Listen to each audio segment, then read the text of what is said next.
कक्षा 12 के हिंदी साहित्य के विद्यार्थियों का आपके अपने YouTube चैनल पर हार्दिक स्वागत है।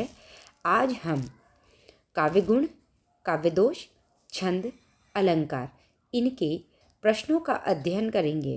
साथ ही इन प्रश्नों के साथ हम इनके गहन अध्ययन को भी करेंगे। मुझे आशा है कि ये सारे प्रश्न करने के पश्चात आप लोगों को किसी भी प्रकार का काव्य गुण, काव्य दोष, छंद और अलंकार में परेशानी नहीं होगी और आपके सभी प्रश्नों का इसमें निराकरण हो जाएगा।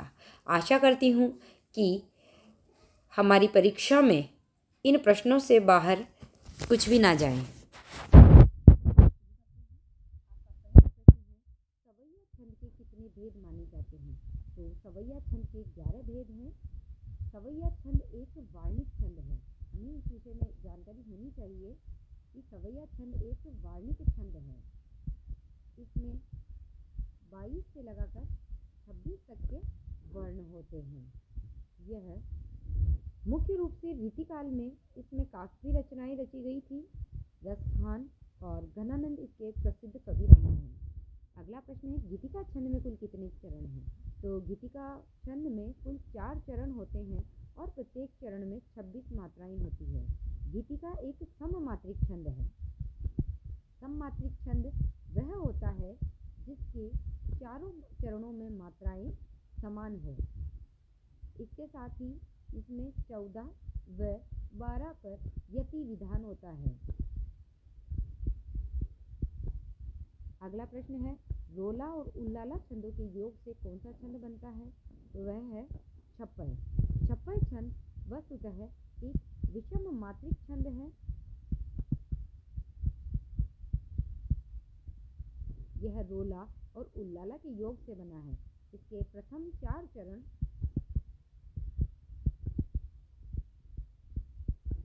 रोला के व अंतिम 2 चरण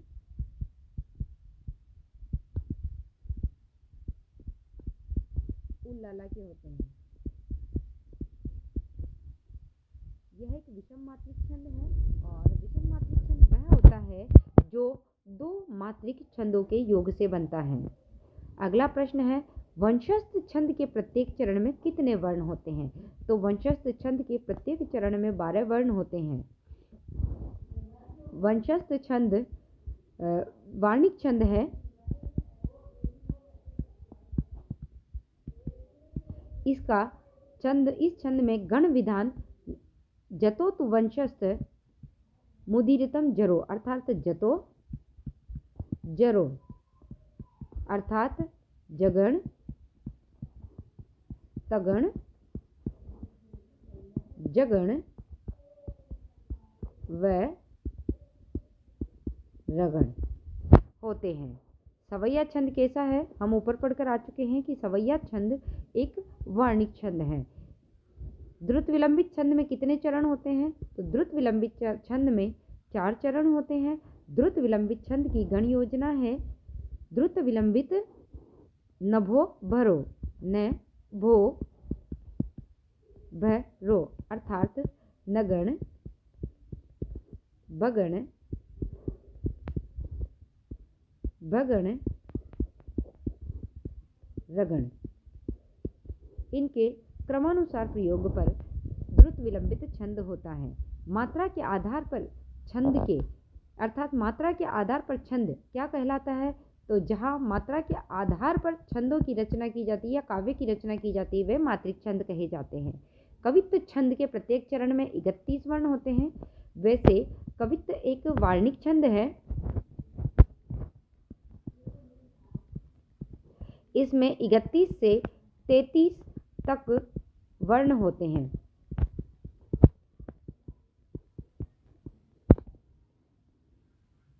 यति, गति, गण, मात्रा, तुक आदि छंद के क्या कहलाते हैं? तो यति, गति, गण, मात्रा, तुक आदि छंद के अंग कहलाते हैं। 3 वर्णों के समूह को गण कहते हैं। याद रखें आप सब। छप्पय छंद का संबंध किस छंद वर्ग से है? अर्थात छप्पय छंद कैसा छंद है? क्या यह मात्रिक छंद है या वार्णिक छंद है? तो छप्पय एक मात्रिक छंद है। हम पहले भी पढ़ चुके हैं कि जो छपय छंद है यह है एक विषम मात्रिक छंद है। यह दो छंदों के योग से बनता है। पहला है रोला प्लस उल्लाला। पहले 4 चरण रोला के और अंतिम 2 चरण उल्लाला के, अर्थात इसमें 6 चरण होते हैं। छंद में लघु वर्ण का संकेत चिन्ह एवं गुरु वर्ण का संकेत चिन्ह क्या है? तो लघु वर्ण का संकेत चिन्ह तथा ये रहा गुरु वर्ण का संकेत चिन्ह। वीर रस प्रधान रचना में कौन सा गुण होता है? तो वीर रस प्रधान रचना में ओज गुण होता है। हम पढ़ चुके हैं कि ओज गुण वह होता है जिस काव्य को पढ़ के या सुनकर मन में उत्साह है, आवेश और जोश की भावना उत्पन्न हो जाए, वह ओज गुण कहा जाता है। ओज गुण में गौड़ी रीति मुख्य रूप से होती है तथा परुषा वृत्ति होती है। माधुर्य गुण का प्रयोग किन रसों की अभिव्यक्ति में किया जाता है? मुख्य रूप से माधुर्य गुण का प्रयोग श्रृंगार, करुण व शांत रस में किया जाता है। ओज गुण में किस प्रकार के वर्णों का प्रयोग होता है? तो ओज गुण में परुष संयुक्त द्वित्व वर्णों का प्रयोग होता है। परुष का अर्थ होता है कठोर वर्ण, जिस प्रकार की ट वर्ग आता है, संयुक्त वर्ण और द्वित्व। साथ ही सामासिक पदावली का भी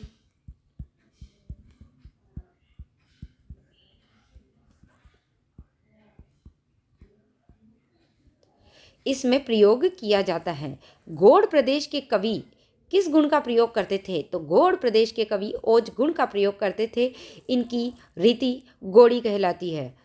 कोमल वर्णों से युक्त रचना में कौन सा गुण होता है? कोमल युक्त वर्णों से युक्त रचना में माधुर्य गुण होता है। रस का अपकर्ष करने वाले तत्व क्या कहलाते हैं? तो रस का जो अपकर्ष करने वाले तत्व है वे काव्य दोष कहलाते हैं। इसी प्रकार यदि रस का उत्कर्ष करने वाले तत्व कौन से हैं? तो वे होते हैं काव्य गुण।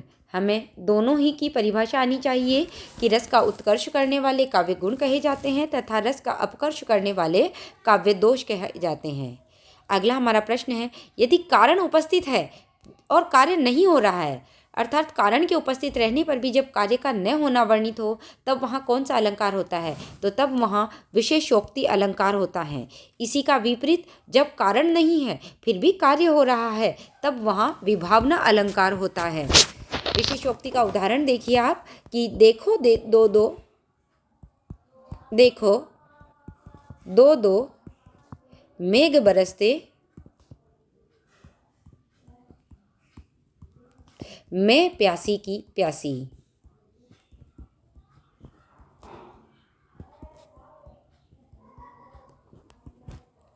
विभावना अलंकार का उल्टा होता है।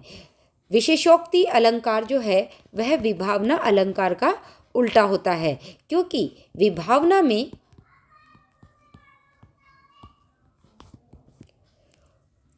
बिना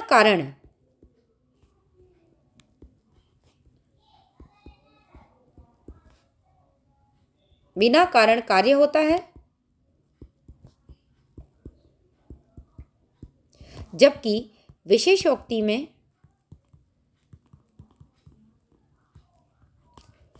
कारण होने पर भी कार्य नहीं होता।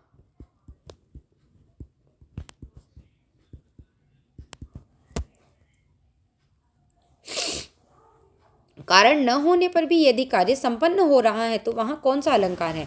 हम अभी देख के आ चुके हैं कि कारण नहीं होने पर भी यदि कार्य हो रहा है तो वहाँ पर विभावना अलंकार होगा। इसका उदाहरण आप सभी को याद होगा कि बिनु पद चले सुने बिनु काना, कर विधि कर्म करे विधि नाना, कर बिना कर्म करे विधि नाना। कारण सहित उपमेय का उत्कर्ष जहाँ दिखाया जाए वहाँ कौन सा अलंकार होता है? तो वहाँ होता है व्यतिरेक अलंकार। जब कारण के साथ ही उपमेय का उपमान से उत्कर्ष दिखाया जाए तब वहाँ व्यतिरेक अलंकार होता है। हमने इसका उदाहरण देखा था कि साधु ऊंचे शैल सम।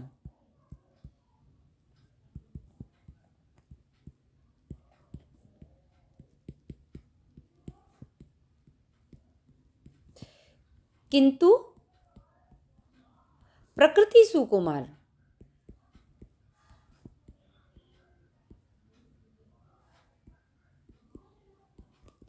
अर्थात साधु ऊंचे ऊंचे पर्वतों के समान है, अर्थात साधुओं का चरित्र पर्वतों के समान ऊंचा है, परंतु उनकी प्रकृति कैसी है? सुकुमार है, उनका चरित्र सुकुमार है, उनका वे सुकुमार प्रकृति के हैं, जबकि पर्वत जो है वे कठोर प्रवृत्ति के होते हैं। जहाँ संक्षिप्त उक्ति के द्वारा प्रस्तुत और अप्रस्तुत का अर्थ बोध होता है, वहाँ कौन सा अलंकार होता है? तो जहाँ संक्षिप्त उक्ति के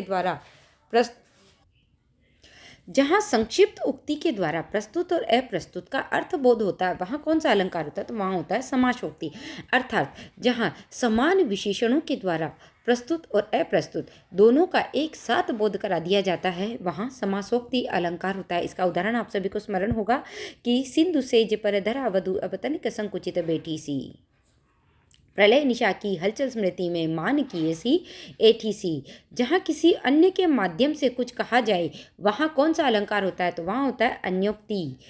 नाम से ही जैसा स्पष्ट है, अन्य उक्ति, अर्थात अप्रस्तुत के माध्यम से जहाँ प्रस्तुत का बोध कराया जाए, वहाँ अन्योक्ति अलंकार होता है। इसका उदाहरण आप सभी को स्मरण होगा। एक तो उदाहरण था, माली आवत देखकर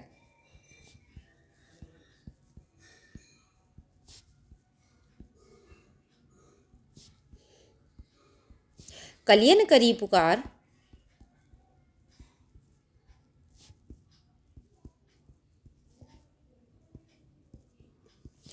फूले फूले चुनी लिए,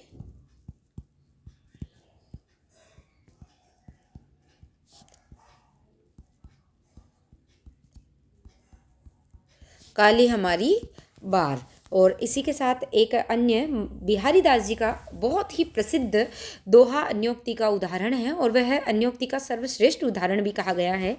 वह है, नहीं पराग नहीं मधुर मधु,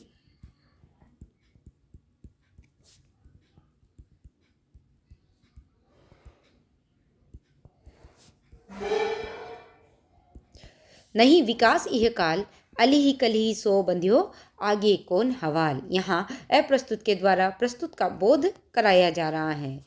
सुनत जुगल कर माल उठाई, प्रेम विवश पहिराई न जाई। प्रस्तुत पंक्ति में कौन सा अलंकार है? अब यहाँ आप देखिए, सुनत जुगल कर माल उठाई, कर माल उठाई अर्थात हाथों में माला उठाई है, लेकिन उसे प्रेम विवश, प्रेम से वशीभूत होकर पहिराई न जाई, उसे पहराया नहीं जा रहा है। अर्थात यहाँ कारण तो है पर कार्य नहीं हो रहा है, और जहाँ कारण के होने पर भी यदि कार्य नहीं हो रहा है तो वहाँ पर विशेषोक्ति अलंकार होता है। काव्य में दोष कितने प्रकार के कहे गए हैं? तो काव्य में 3 दोष कहे गए हैं, शब्द दोष,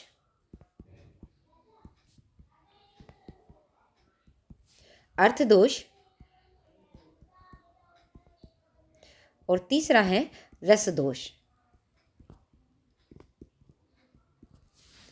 काव्य में गंवारू शब्दों का प्रयोग के कारण कौन सा दोष होता है? तो जहाँ पर काव्य में ग्रामीण शब्दावली का अर्थात गंवारू शब्दों का प्रयोग हो, वहाँ ग्राम्यत्व दोष माना जाता है। जैसे उदाहरण देखिए, एरे मोहन,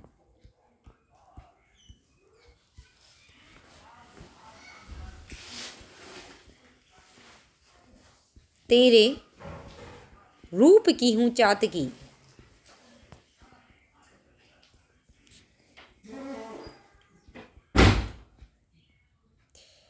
एरे, यह शब्द देखिए आप, एरे, एरे एक ग्रामीण शब्द है, अर्थात अतः यहाँ पर ग्राम्यत्व दोष है। कमली निकुल वल्लभ की प्रभा, कौन सा छंद का चरण है? अब यहाँ देखिए, सबसे पहले हम जैसे वर्ण गिनते हैं, आप देखिए कि कैसे आपको छंद पहचानना है। तो 1 2 3 4 5 6 7 8 9 10 11 और 12 वर्ण है। 12 वर्ण हम जानते हैं कि केवल 2 ही छंदों में थे, पहला द्रुत विलंबित और दूसरा वंशस्थ। अब हमें देखना है कि हमें कैसे पता करना है कि यह कौन सा छंद है। तो हम लगाएंगे, इसके गण चिन्ह लगाएंगे लघु लघु लघु, यहाँ गुरु आ जाएगा, ये लघु लघु। अब यहाँ ये आधा लय है, और जब संयुक्त वर्ण होते हैं और संयुक्त वर्ण एक ही शिरोरेखा के नीचे हो, अगर संयुक्त वर्ण है तो उस आधे वर्ण से जो पहला वर्ण होगा वह गुरु हो जाएगा। लघु लघु, गुरु लघु गुरु। अब यहाँ देखिए संयुक्त वर्ण तो है परंतु वह एक ही शिरोरेखा के नीचे नहीं है, इसीलिए यह लघु ही होगा। अब आप देखिए नगण भगण भगण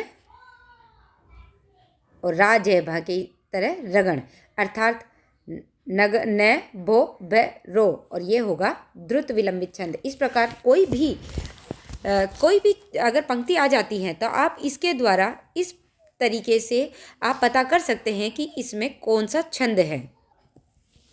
जहाँ अर्थ के माध्यम से काव्य में चमत्कार उत्पन्न हो वहाँ अर्थालंकार होता है।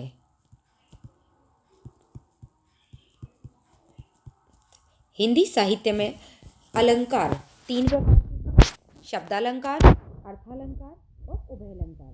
जहाँ शब्द के माध्यम से काव्य में चमत्कार उत्पन्न होता है वह होता है शब्दालंकार, जहाँ अर्थ के माध्यम से होता है अर्थालंकार, और जहाँ शब्द और अर्थ दोनों के ही माध्यम से काव्य में चमत्कार उत्पन्न हो वहाँ अर्थालंकार होता है।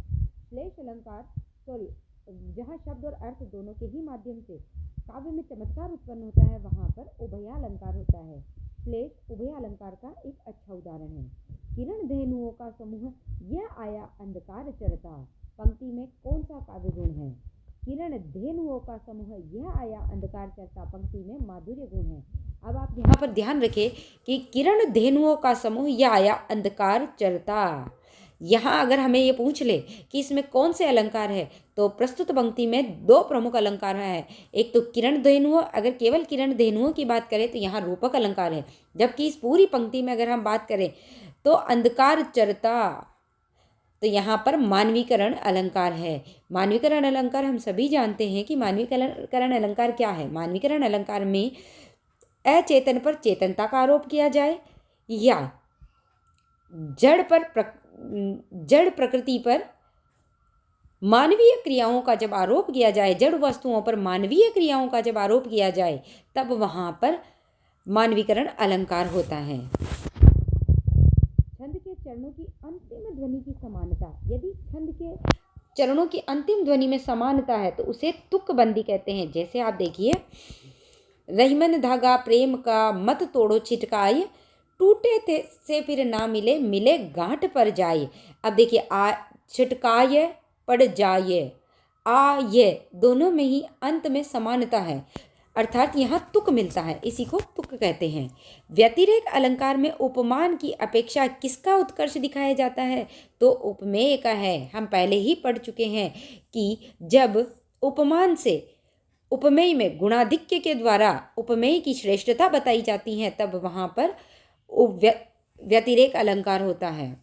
वार्णिक छंदों में किसकी गणना की जाती है? तो वार्णिक छंदों में वर्णों की गणना की जाती है, और मात्रिक छंदों में किसकी गणना की जाती है? तो मात्रिक छंदों में मात्राओं की गणना की जाती है।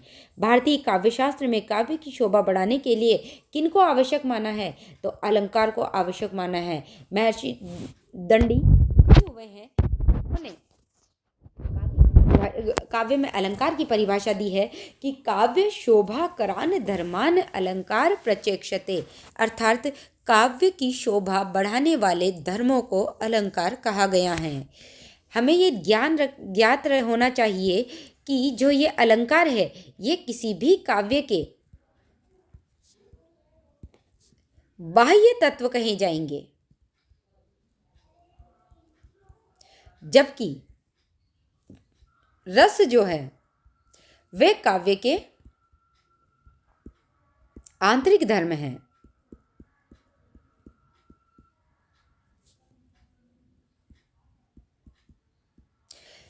और रस चूंकि गुण है, रस को उत्कर्ष करने वाले हैं, अतः गुण भी किसी भी काव्य के आंतरिक धर्म कहे जाएंगे। पुष्प पराग से रंग कर भ्रमर गुंजारता है, पंक्ति में कौन सा दोष है? यहाँ पर अधिक पदत्व दोष हैं। कारण मैं बता रही हूँ आपको कि पराग की उत्पत्ति पुष्पों से होती है। यदि पुष्प शब्द का प्रयोग यहाँ नहीं भी किया जाता और केवल इतना ही आता है कि पराग से रंग कर भ्रमर गुंजारता है, तब भी इसका अर्थ समझने में बिल्कुल बाधा नहीं उत्पन्न होती। अतः यहाँ अधिक पदत्व दोष है। अधिक पदत्व दोष का अर्थ होता है कि जहाँ पर किसी पद का अनावश्यक प्रयोग होता है या किसी शब्द का अनावश्यक प्रयोग हो, यानी उसके न होने पर भी अर्थ की में कोई भी बाधा न पहुँचे, तो वहाँ पर अधिक पदत्व दोष होता है। लोक व्यवहार में प्रयुक्त न होने वाले शास्त्रीय शब्दों का प्रयोग काव्य में प्रयोग यदि किया जाता है तो उसे अप्रतित्व दोष कहते हैं। यानी कि जो ऐसे शब्द जो लोक व्यवहार में प्रयुक्त नहीं होते हैं, ऐसे शास्त्रीय शब्दों का जब काव्य में प्रयोग किया जाता है तो वहाँ अप्रतित्व दोष होता है। जिसका उदाहरण आप देखिए, विस्मय यह गोदावरी,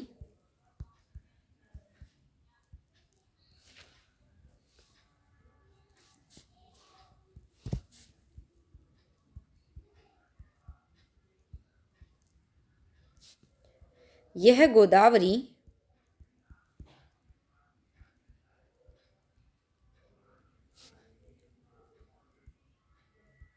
अमृत फल देत। यह जो विष शब्द है यह जल के लिए आया है और लोक व्यवहार में विष शब्द का जल के लिए प्रयोग नहीं होता है, अतः यहाँ पर अप्रतित्व दोष है। छप्पय छंद में कितने चरण हैं? तो छप्पय छंद में 6 चरण होते हैं। जब व्याकरण विरुद्ध शब्दों का प्रयोग किया जाए, यदि काव्य में व्याकरण विरुद्ध शब्दों का प्रयोग किया जाए तो वहाँ पर कौन सा दोष होता है? तो वहाँ होता है च्यूत संस्कृति दोष होता है। उदाहरण से आप अच्छे से समझ पाएंगे इसे कि मरम वचन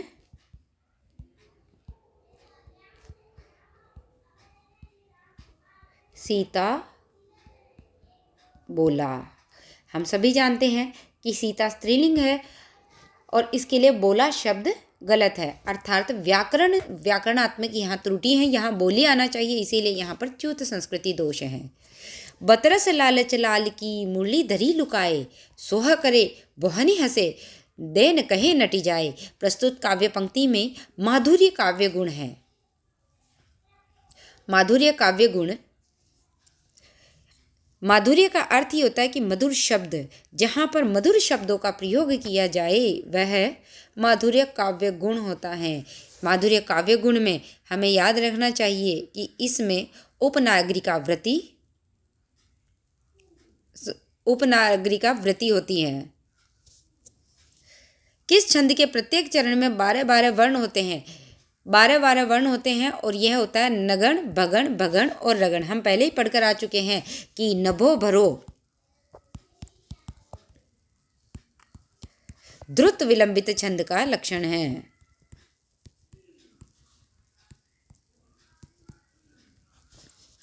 अनुस्वार युक्त वर्ण क्या माना जाता है? तो अनुस्वार युक्त वर्ण गुरु माना जाता है।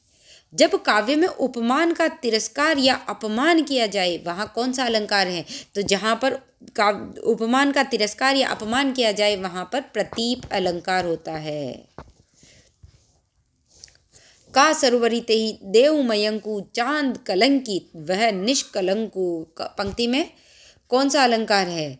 तो प्रस्तुत पंक्ति में व्यतिरेक अलंकार है। व्यतिरेक अलंकार है। हम पढ़ के आ चुके हैं कि जब उपमेय को उपमान से गुण सहित बड़ा बताया जाए वहाँ पर व्यतिरेक अलंकार होता है। कात्यार्थी तब होंगी मिली है जब पिया आए। प्रस्तुत पंक्ति में कौन सा दोष है? यहाँ श्रुति कटुत्व दोष है, क्योंकि कात्यार्थी शब्द जो है यह सुनने में कठोर या कड़वा लग रहा है, इसीलिए यहाँ श्रुति कटुत्व दोष है। जिस काव्य पंक्ति में स्वच्छता, सरलता और सहज ग्राह्यता हो उसमें प्रसाद गुण होता है। छंद के बीच बीच में थोड़ा सा ठहराव होता है, उसे यति कहते हैं। गीतिका छंद के प्रारंभ में 2 मात्राएं लगा दे तो उसमें वह हरि गीतिका बन जाता है।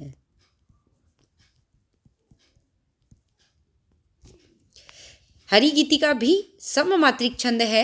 इसके प्रत्येक चरण में 28-28 मात्राएं होती है, 16-12 पर यति प्रावधान है।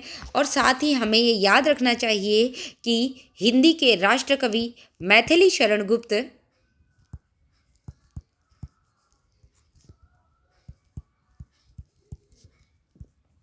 गुप्त को हरि गीतिका का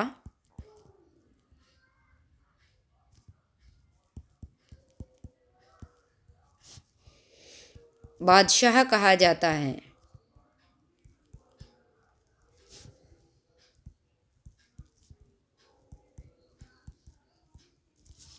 जब समान अर्थ सूचक विशेषणों द्वारा प्रस्तुत और अप्रस्तुत दोनों का एक साथ बोध हो तो वहां पर समासोक्ति अलंकार होता है।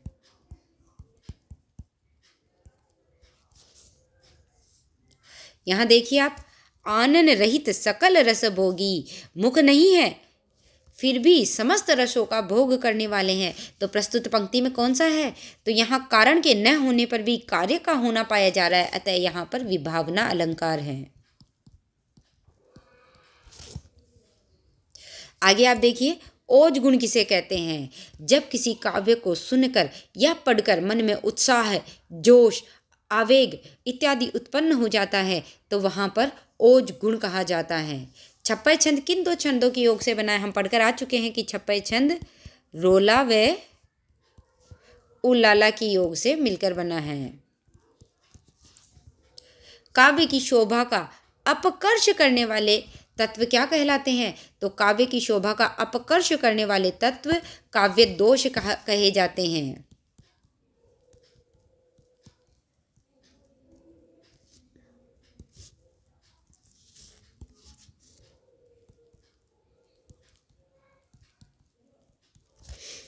ओज गुण के द्वारा काव्य श्रवण से मन में स्फूर्ति, उत्तेजना तथा तेजी का संचार होता है। कवित्त छंद के प्रत्येक चरण में 31 वर्ण होते हैं। हम पहले ही पता कर चुके हैं या हम पढ़ चुके हैं कि कवित्त छंद एक वार्णिक छंद है। इसके प्रत्येक चरण में 31 से 33 तक वर्ण होते हैं। रोला व उल्लाला छंद के योग से कौन सा छंद बनता है? तो रोला और उल्लाला के योग से छप्पय छंद बनता है। जब काव्य में अप्रस्तुत का वर्णन कर प्रस्तुत का बोध कराया जाता है तो वहां पर अन्योक्ति अलंकार होता है। मेघमय आसमान से उतर रही संध्या सुंदरी परीसी, काव्य पंक्ति में कौन सा अलंकार है? आप ध्यान से देखिए कि मेघमय आसमान से उतर रही है, संध्या को सुंदरी बना दिया गया है और वह भी कैसी है? परी के जैसी है। तो यहाँ पर मानवीकरण अलंकार है, क्योंकि इस पर संध्या पर मानवीय क्रियाओं का आरोप किया गया है, मानवीय आरोप किया गया, इसीलिए यहाँ मानवीकरण अलंकार है। काव्य गुणों से संबंधित रीतियों तथा वृत्तियों के नाम बताइए। अभी देखिए, माधुर्य गुण है, माधुर्य गुण की रीति होती है वेदर्भी और उपनागरिका वृत्ति होती है, जबकि ओज गुण में गौड़ी रीति होती है और परुषा वृत्ति होती है। प्रसाद गुण में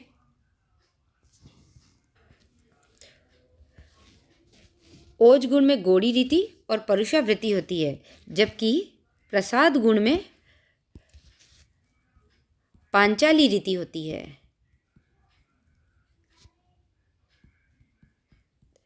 तथा कोमला वृत्ति होती है। आगे देखिए, मारुत नंदन मारुत को मन को खगराज को वेग लजायो।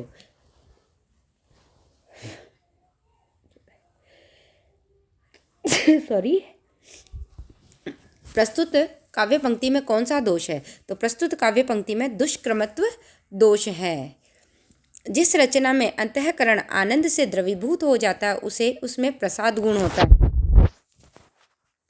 कुंडलिया छंद के प्रत्येक चरण में 24 मात्राएं होती है, क्योंकि कुंडलिया जो छंद है यह दोहा और रोला से बनता है।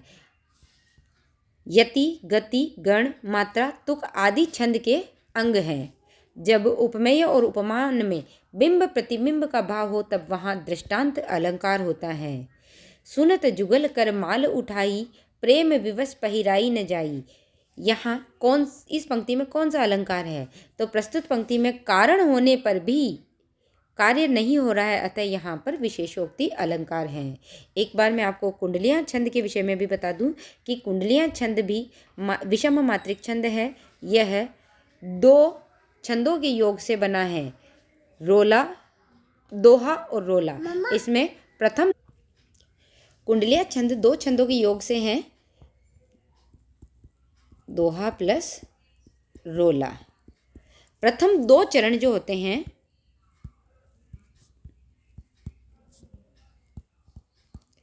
ये दोहा के होते हैं, वह अंतिम 4 चरण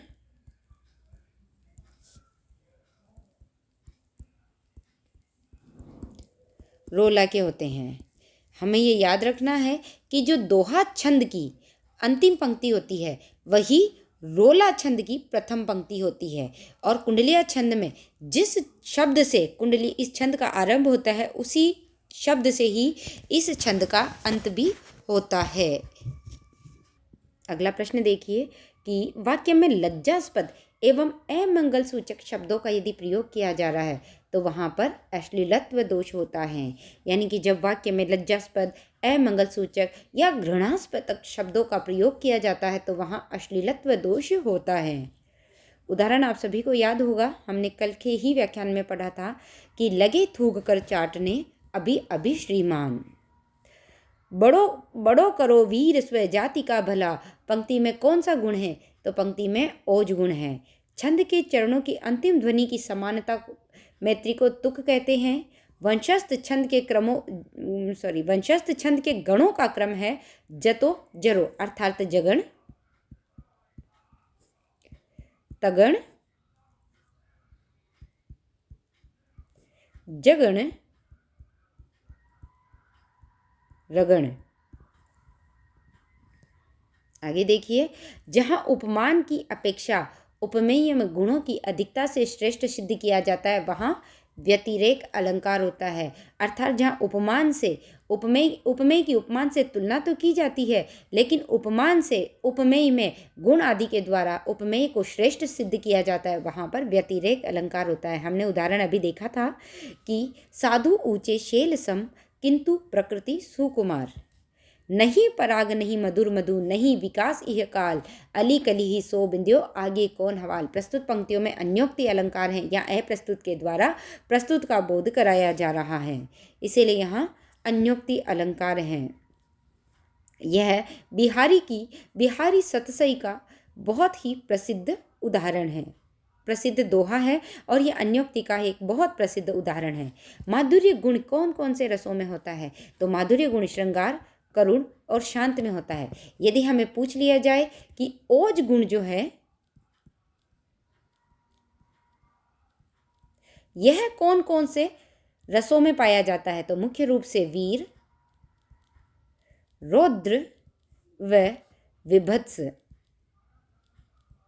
इन रसों में ओज गुण का प्रयोग होता है मुख्य रूप से। यदि हमें पूछा जाए कि प्रसाद गुण का प्रयोग कौन कौन से रसों में होता है, तो हमें ये याद रखना चाहिए कि प्रसाद गुण सभी रसों में पाया जाता है।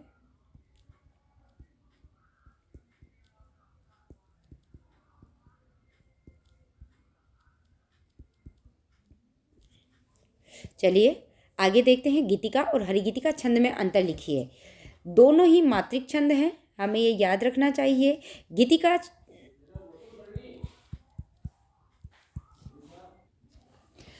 छंद और यहाँ हम लिखेंगे हरिगीतिका छंद।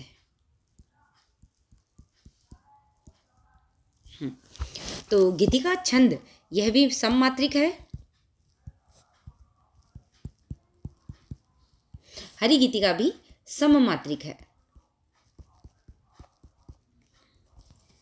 गीतिका छंद के प्रत्येक चरण में 26 मात्राएं हैं, जबकि हरिगीतिका के प्रत्येक चरण में 28 मात्राएं हैं। गीतिका छंद में 14, 12 पर यति विधान है, जबकि हरिगीतिका में 16, 12 पर यति है। आगे देखिए, राजन देहु तुरंग मोही अथवा देहु मतंग। प्रस्तुत पंक्ति में कौन सा दोष है? तो प्रस्तुत पंक्ति में दुष्क्रमत्व दोष है, अर्थात यहाँ पर शास्त्र विहित क्रम का जब उल्लंघन किया जाए तब वहाँ पर दुष्क्रमत्व दोष होता है। माधुर्य, ओज तथा प्रसाद का संबंध मनुष्य की चित्त वृत्तियों से है। सवैया छंद के प्रत्येक चरण में 7 तो भगण और अंत में 2 गुरु होते हैं। गीतिका छंद में यति कितने पर होती है? हम देख चुके हैं, गीतिका छंद में 14-12 पर यति होती है। अमूर्त भावों का जब मूर्तकरण कर दिया जाता है तो वहाँ पर मानवीकरण होता है। अचेतन पर चेतनता का आरोप किया जाए वहाँ पर मानवीकरण अलंकार होता है। जो रहीम ओछो बड़े तो अतीत राय, प्यादे ते फर्जी बयो टेडो टेडो जाए। काव्य पंक्तियों में दृष्टांत अलंकार है। दृष्टांत की परिभाषा हम सभी को विदित है कि जब एक बात कही जाए और उसी के प्रतिबिंब स्वरूप उसी के तरह दूसरी बात कही जाए तो वहाँ पर दृष्टांत अलंकार होता है, अर्थात दोनों में ही बिंब प्रतिबिंब का भाव हो। एक बात कही जाए और उसी से मिलती जुलती जब दूसरी बात कही जाए तो वहाँ पर दृष्टांत अलंकार होता है। श्रुति कटुत्व दोष नाम से ही स्पष्ट है। श्रुति अर्थात सुनने में, कटुत्व कड़वा अर्थात जो काव्य सुनने में अथवा पढ़ने में कड़वा लगे अर्थात कठोर लगे, कठिनाई हो उसे पढ़ने में, तो वहाँ पर श्रुति कटुत्व दोष होता है। काव्य के मुख्यार्थ में बाधा उत्पन्न करने वाले तत्वों को दोष कहते हैं। इसी के साथ एक और काव्य दोष की परिभाषा हम पहले पढ़ चुके हैं। हमें ये ज्ञान होना चाहिए कि काव्य में रस का अपकर्ष करने वाले, काव्य में रस का अपकर्ष करने वाले तत्व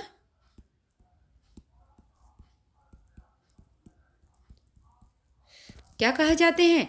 काव्य दोष कहा जाता है।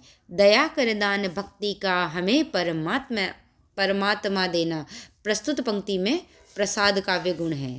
गीतिका छंद के अंत में क्रमशः एक लघु होगा और दूसरा गुरु होगा।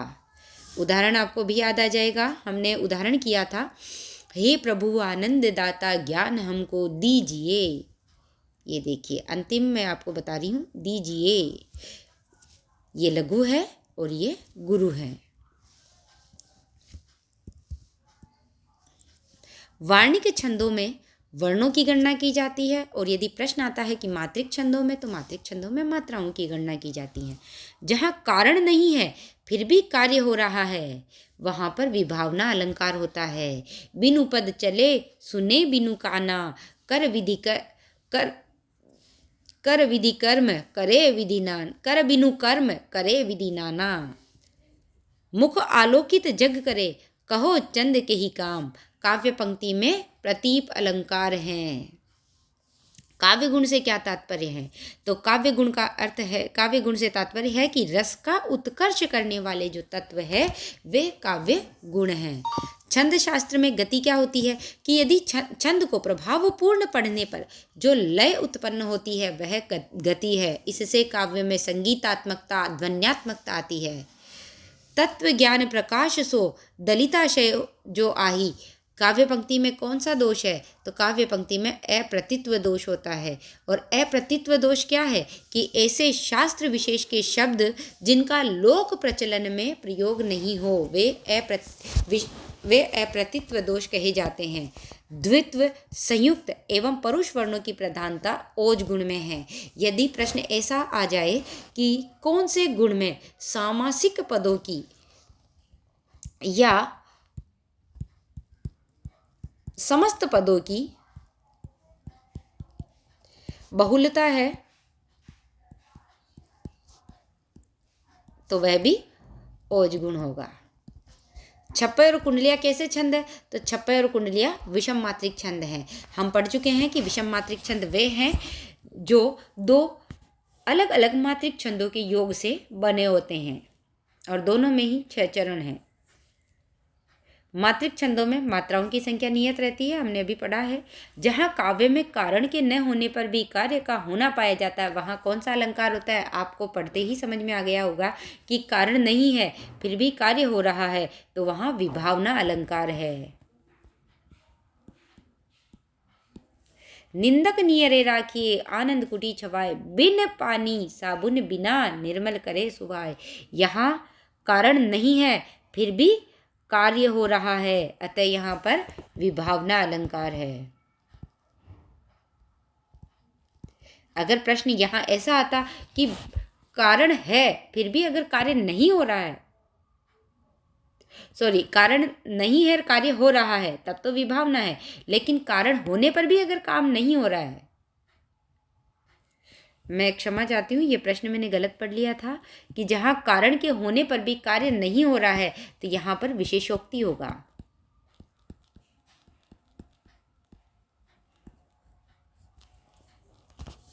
ग्राम्यत्व दोष किसे कहते हैं कि जहाँ काव्य में जब ग्रामीण शब्दावली का प्रयोग किया जाता है तो वहाँ पर ग्राम्यत्व दोष कहा जाता है। जैसे ए रे मोहन तेरे रूप की हूँ चात की। गण विधायक सूत्र कौन सा है? तो हम सभी को पता है, ये माता राजभान सलगा, यह गण विधायक सूत्र है। तो इसी के साथ आज की कक्षा यही समाप्त होती है और मैं आशा करती हूँ कि इस कक्षा के बाद छंद, अलंकार, काव्य गुण और काव्य दोष में आपको किसी भी प्रकार की कोई भी परेशानी नहीं होगी। और फिर भी आपको लगता है कि किसी भी छंद या अलंकार में आपको परेशानी है तो आप कमेंट बॉक्स में लिख दीजिएगा, मैं उसका जल्द से जल्द आपको निदान करके आपको दोबारा वीडियो से अवगत करा दूंगी। धन्यवाद।